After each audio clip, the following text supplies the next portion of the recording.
Semoga Allah berwasilah dengan rahmat yang luas dan memberikan ilmunya manfaat untuk kita semuanya, sehingga bisa kita rasakan kebaikannya di dunia, yaitu di dunia dari akhirat yang alamin. Baik, untuk sekalian, kita masih pada bab al-ghurur atau bab tertipu, dan ternyata orang tertipu terkait masalah persepsi lah istilahnya, terkait masalah akhirat. Ini banyak sisi, bisa jadi ahli ibadah, bisa jadi pengikut awal, bisa jadi hal yang lain.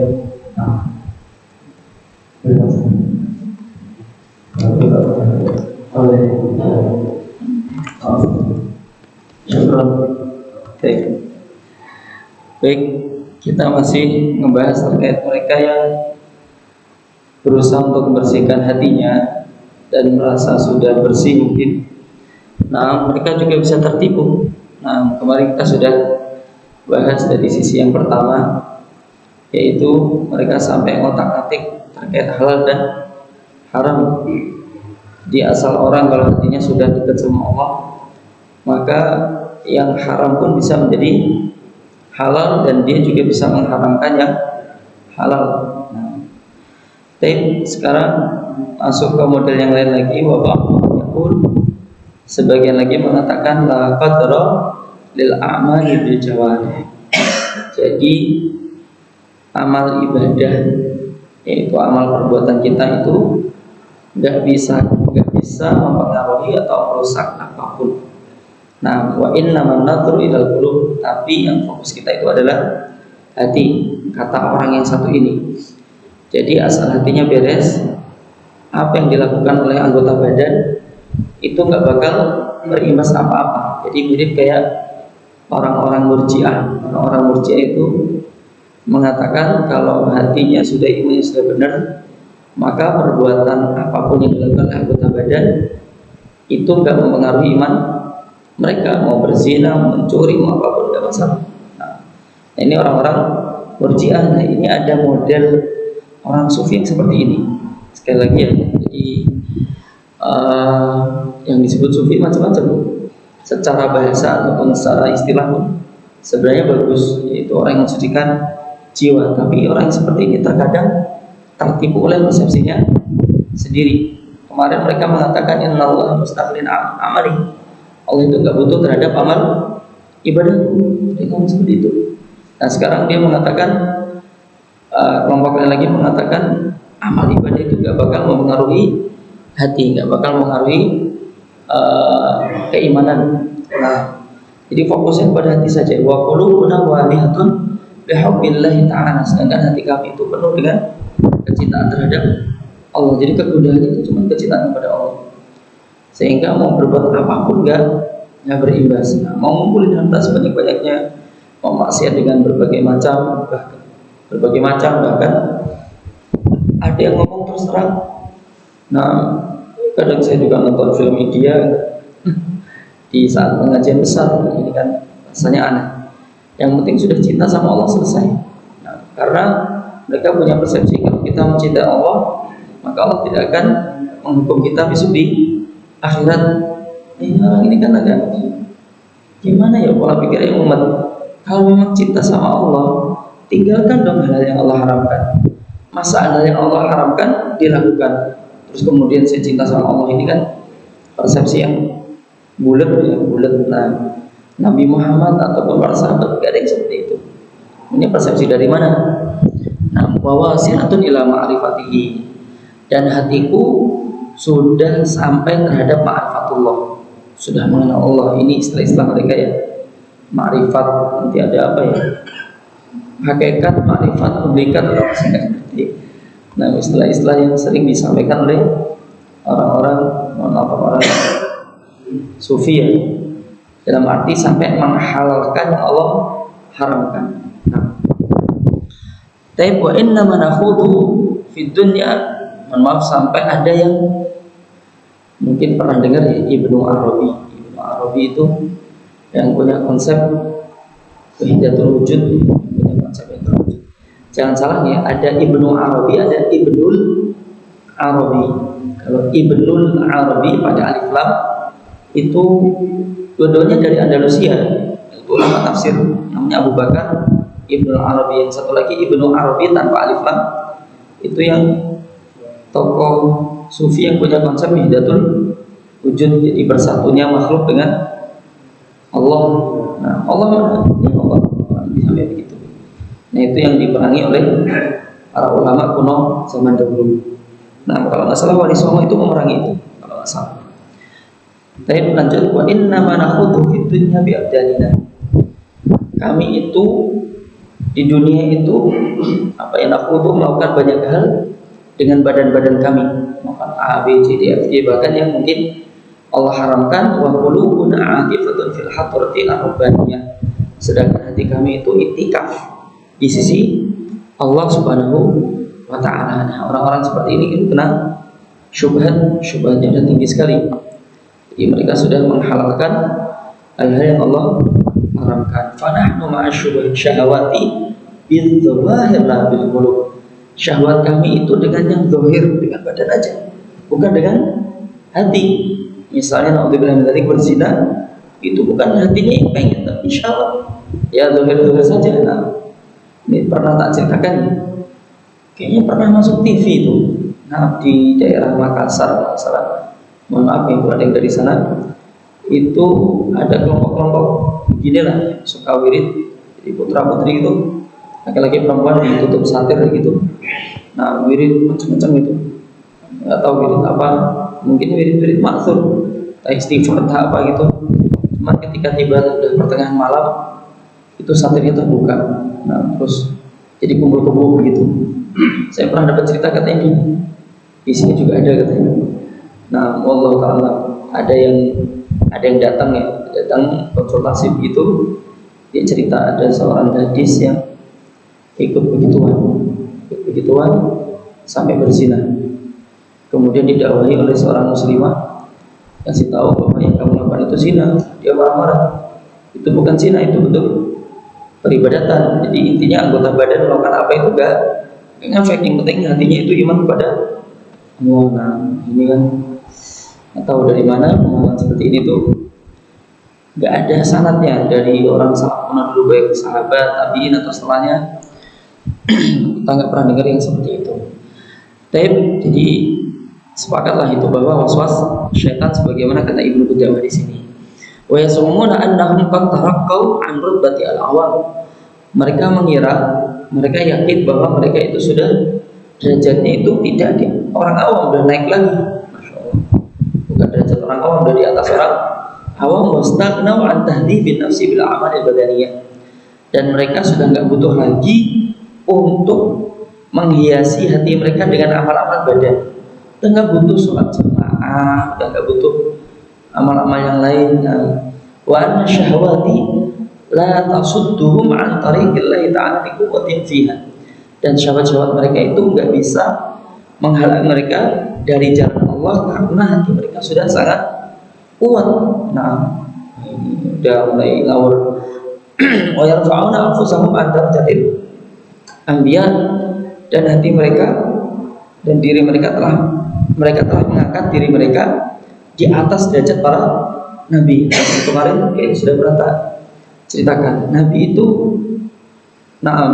dalam kisah-kisah banyak kisah ya, ada yang mengatakan kayak Nabi Muhammad ketemu Allah sekian kali dan kayaknya padahal Nabi Muhammad pun belum pernah ketemu langsung dengan Allah Subhanahu wa taala. Paling kalau ngomong langsung iya, seperti pas Isra Mi'raj Nabi Musa itu paling ngomong langsung. Kalau butuh ngomong langsung sama Allah ya langsung ngomong, tapi tidak ketemu Allah. Nah, sedangkan mereka mengira bahwa mereka bisa ketemu Allah itu sehari 9 kali, kapan mereka mau bisa. Masya Allah.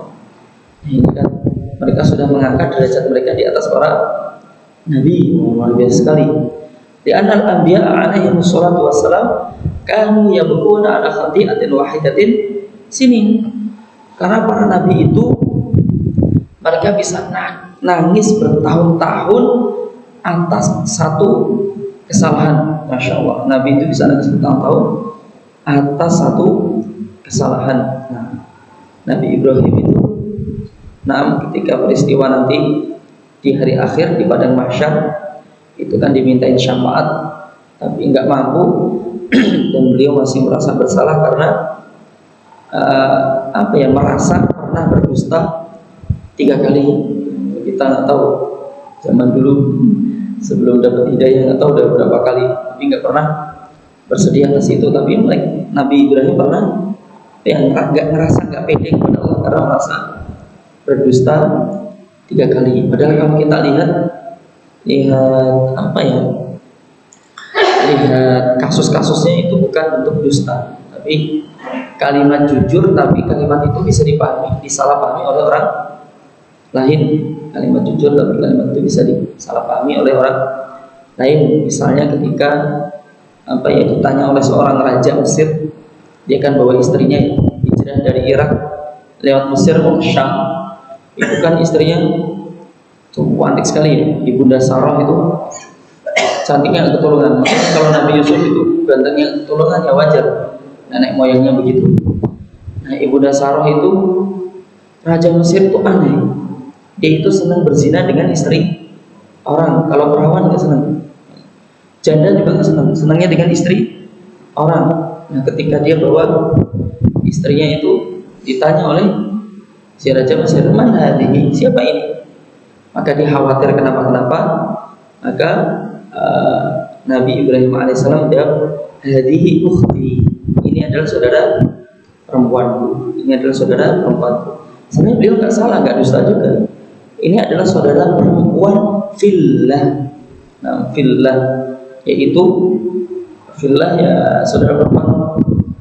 Akhwan fillah, saudara sesama muslim, saudara sesama muslim. Nah, tapi disalahpahami oleh raja, oh saudara kan. Nah, jadi dia nggak mau yang masih gadis atau tidak maunya yang istri orang, raja stres. Nah, lanjut lagi, wa asnafu ghururi ahli ibahati la tuhsa. Wa asnafu ghururu ahli ibahati la tuhsa. Ada kelompok lain lagi itu yang tertipu. Nah, mereka tertipu ahli ibahah, yaitu ahli ibahah dalam hal-hal mubah. Jumlahnya itu tidak banyak. Maksudnya mereka salah paham terhadap hal-hal yang mubah. Nanti insya Allah kasih contoh. Kalau sudah tak baca sampai selesai, itu singkat cerita mereka mengharamkan hal-hal yang mubah. Wa kullu dzalika aghalitu wa wasawis, dan semuanya itu adalah sebab aghalid. Aghalid itu jamak dari ughulutah. Ughulutah itu orang yang punya persepsi yang salah. Nah, dan mereka punya waswas dari setan, khada'ahum syaitanu biha, yang mana setan telah menipu mereka. Nanti saya kasih contoh. Lishtighalihim bil mujahadati qabla ihkam ilmi, karena mereka sibuk dengan mujahadah, mendekatkan diri kepada Allah sebelum mereka itu paham benar terhadap ilmu-ilmu syariat, ilmu-ilmu fikih misalnya, ilmu-ilmu akidah.